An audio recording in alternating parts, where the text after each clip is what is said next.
Assalamualaikum my dear student, I'm your English teacher Sir Rizwan. So today we are going to do our second exercise, which is exercise B. As you know, we have left off at exercise A. So our exercise A has been completed. Okay, so now we're gonna start exercise B. Look at the exercise B. Find all the non-standard words used in the poem.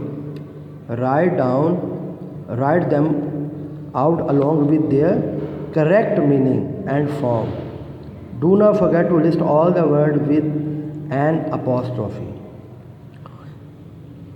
अब ये जो first question है, ठीक है, वो ये कह रहे हैं कि जितने नॉन स्टैंडर्ड वर्ड हैं, जैसे एक्सपेक्टिंग ये है, ठीक है, और भी इनमें कई वर्ड है, काइंडर आ गया, गोइंग, ये जो नॉन स्टैंडर्ड वर्ड हैं इनके मीनिंग लिखने हैं। ये इजी है, इसमें इतनी कोई खास नहीं। एक्सपेक्टिंग का मतलब है तवक्को करना, गोइंग जी नहीं लगाया, गोइंग इसका मतलब है जाना। ये स्लैंग वर्ड्स में यूज़ होता है। डूइंग का मतलब है कोई काम करना। कज़ ये बिकॉज है, इसका मतलब है क्योंकि, ठीक है। तो ऐसे इनके मीनिंग लिखने हैं, ठीक है। Number 2, right these sentences using standard and grammatically correct English. अब ये देखें, ये जो बेटा दिए गए सेंटेंसेज हैं ना, इनमें मिस्टेक्स हैं, आपने वो ठीक करनी है, ठीक है। जैसे मैंने आपको as I told you know the in the reading that eyes mean he has, they have, she has, I have, ये इसलिए यूज़ किया जाता है आइज। तो यहाँ अब हमने, लेकिन कुछ जगहों पे ये एम के तौर पे भी यूज़ होता है, ठीक है ना, एम के तौर पे भी यूज़ होता है, और हैव और हैज़ के तौर पे भी ये एस ई यूज़ होता है। So let's start. अब हमने इसको इसकी राइट फॉर्म में लिखना है, तो आप ये देख लें, आई am expecting a friend for dinner, ठीक है। आई एस ई है, इसको अपोस्ट्रोफी को रिमूव करना है, तो आपने एम लगाना है। I am expecting a friend for dinner. Number 2, I been waiting at this bus stop for 1 hour, यानी कि मैं 1 घंटे से इस बस स्टॉप के ऊपर इंतज़ार करूं। तो आई के साथ अब यहाँ एम नहीं आएगा, यहाँ क्योंकि भिन्न आ चुका है। So that's why we gonna put have. I have been waiting at this bus. अच्छा, मैंने यहाँ लिखा एट दिस, क्यों, मेरे पास स्पेस कम थी। बाकी सारा का सारा जो सेंटेंस है ना, वैसे का वैसा ही रहेगा, इसलिए क्योंकि मेरे पास स्पेस कम थी, मैंने वही चीज़ लिखी है जो करेक्ट करनी थी। बाकी वैसे का वैसे ही रहेगा, आपने वैसे ही लिख देना। Number C, I and going to the cinema tonight. अब यहाँ क्या आएगा, मैंने आपको बताया था एंड ये कॉन्ट्रैक्शन वर्ड है किसका, इसका, एम का, आर का, और सम हाउ वो use it for the past tense as well, like was और वर। तो यहाँ आई के साथ एम आएगा। I am not going to cinema tonight. Let's move to the D.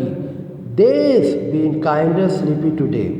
अब देज है तो दे के साथ बिन आ गया, यहाँ फिर ये प्रेजेंट परफेक्ट कंटिन्यूस टेंस आ गया। ऊपर अभी तक जो आ रहा था वो था एक प्रेजेंट कंटिन्यूस, अब प्रेजेंट परफेक्ट कंटिन्यूस। अब दे के साथ हैव आता है, वाई, क्योंकि they is a plural pronoun. So whenever you use a plural pronoun you have to use the helping verb have. They have been kind sleepy today, they have been kind sleepy today. Let's move to the E. She stayed at home, यहाँ तक ठीक है। Cause, अब ये apostrophe you have to remove this one and the ed B E, because cause mostly American people and British people, whenever they talk in English, they speak to each other, they use cuz, they do not use because. Somehow they use because, but most of the time they use cuz. तो cuz का mean है क्योंकि, because. So she stayed at home because she was ill. Let's move to the last one. You ain't doing this at all if you find it's too difficult to do now. अब ये देखो, you के साथ मैंने पहले बता दिया and contraction word है किसके लिए, इस एम आर के लिए। तो यहाँ आ जाएगा यू के साथ जो प्रोनाउन यूज होता है वो होता है are. You are not doing, अब डूइंग है तो जी लगा दिया, doing this at all if you.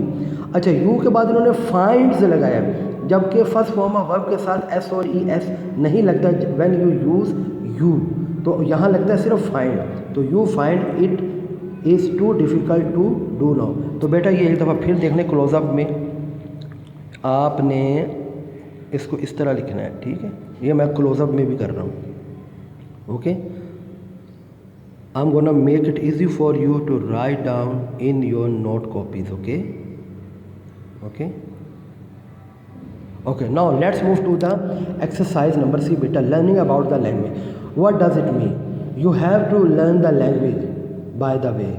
Okay, as you know, we are studying and I am teaching in a private school, so where you have to talk all the time in English, but unfortunately we do not dare to talk in English, but we should dare to talk in English. Okay, it's a very sweet and easy language.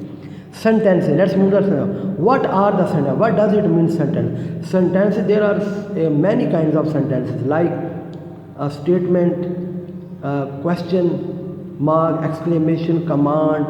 Okay, these are called the sentences. These are the kinds of sentences. So in this exercise we have to find out the sentences, which sentence belongs to the question, which sentence belongs to the command, which sentence belongs to the exclamation, which sentence belongs to the statement. So we have been given some example over here, as you can see in the yellow color. To convey the piece of information we use the statement. Okay, he says whenever you have to share the information, give the information, you have to use the statement. Okay, so cut it short, it's very easy, I tell you. Look at the exercise number 1 of C. Pick out the statement, question, command and exclamation. अब वो क्या पूछ रहा है, वो कह रहा है कि जो नीचे दिए गए सेंटेंसेज हैं ना, ए से लेके एच तक 8 सेंटेंसेज हैं, इनमें से आपने स्टेटमेंट, क्वेश्चन, कमांड और एक्सक्लेमेशन वाले जो सेंटेंसेज हैं ना, वो निकाल के उनके आगे लिखना है ये कौन सा सेंटेंस है।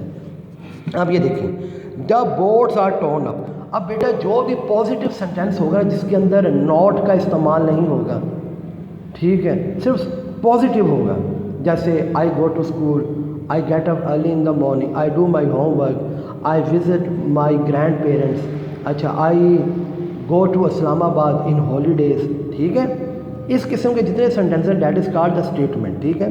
तो the boards are torn up, तो ये कौन सा सेंटेंस होगा, स्टेटमेंट, इसके आगे हमने लिख देना statement. As you can see I have written a word statement. Number 2, did you hear what I said, क्या आपने सुना मैंने क्या कहा।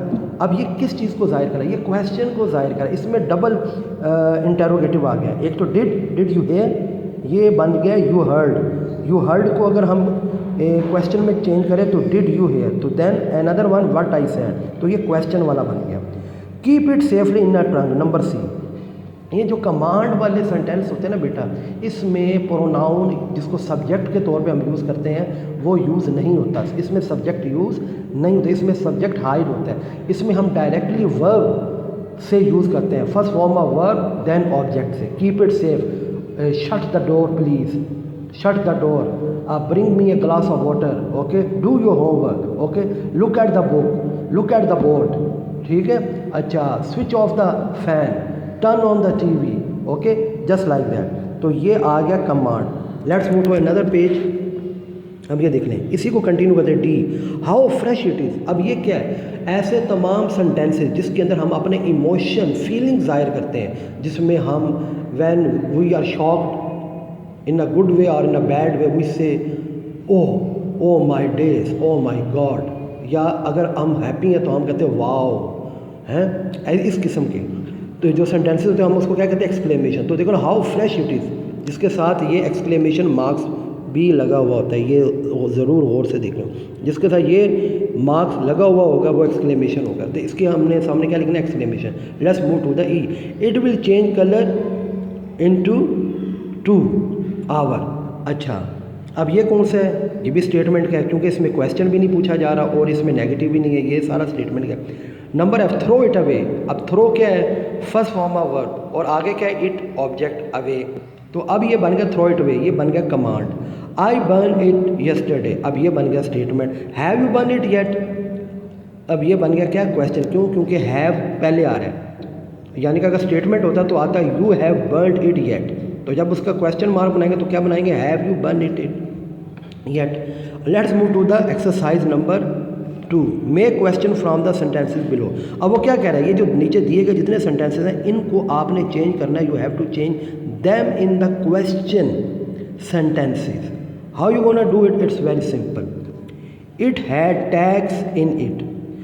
What you have to do, you have to put had before या in front of it. Now had it tags in it, you can see had it tags in it, then put the question mark at in the end. Number 2, there were places with no carpet on the floor. Were there places with no carpet on the floor? You can see here. Were there places with no carpet on the floor? Number C, he sat down on the grass. अब ये है past indefinite tense, तो यहाँ हम क्या लिखेंगे? Did he sit down on the grass? ये यहाँ तक मैंने लिखा हुआ.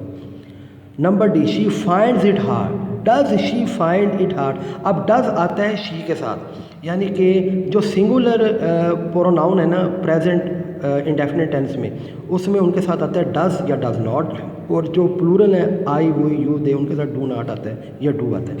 Number E, I am still working hard. Am I still working hard. ठीक है बेटा. सो बेटा that is the end of your lesson. Okay, so what we have learned today, we have learned exercise B, we have learned exercise C, exercise 1 and 2, and this one is not very important, so we're gonna skip this one. So what you have to do, this one is very important. Try to write your own poem in which you give someone, यानी कि अब आपने बिल्कुल, अब मैं आपको एक तरीका बताता हूँ. ये जो कंपोजिशन है ना बेटा, ये एक किस्म का आपका होमवर्क है. इसमें क्या करना है, आपने एक पोइम बनानी है. जिस तरह mother is giving the pieces of advice to her son, आपने भी पीसेस ऑफ एडवाइस अपने भाई को, बहन को, किसी को भी आपने देनी हो, तो आप क्या करो कि जहाँ जहाँ आप सन का जिक्र आया ना, सन का, वहाँ वहाँ जिसको आपने एडवाइस करनी है, अगर वो आपका भाई है तो ब्रदर लिख दें, अगर सिस्टर है यंगर सिस्टर लिख दें, एल्डर सिस्टर है तो एल्डर सिस्टर लिख दें. और जहाँ जहाँ मदर का मदर ने तो यहाँ एज ए मदर तो अपने आप को जाहिर नहीं किया, आई के तौर पे ही जाहिर किया, तो आप भी प्रोनाउन जो फर्स्ट प्रोनाउन ना आई वो ही यूज़ करोगे अपने लिए. लेकिन जब आप टाइटल पुट करोगे ना, यहाँ है मदर टू सन, आप क्या कहोगे? If you are giving a piece of advice to your younger brother, then what would you से?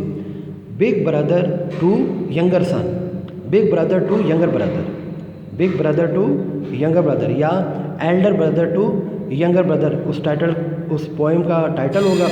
और आपने जहाँ जहाँ सन है वहाँ वहाँ जिसको आपने पीस ऑफ एडवाइस देनी है वहाँ उनका नाम लिख दें, ब्रदर या सिस्टर या सन की जगह.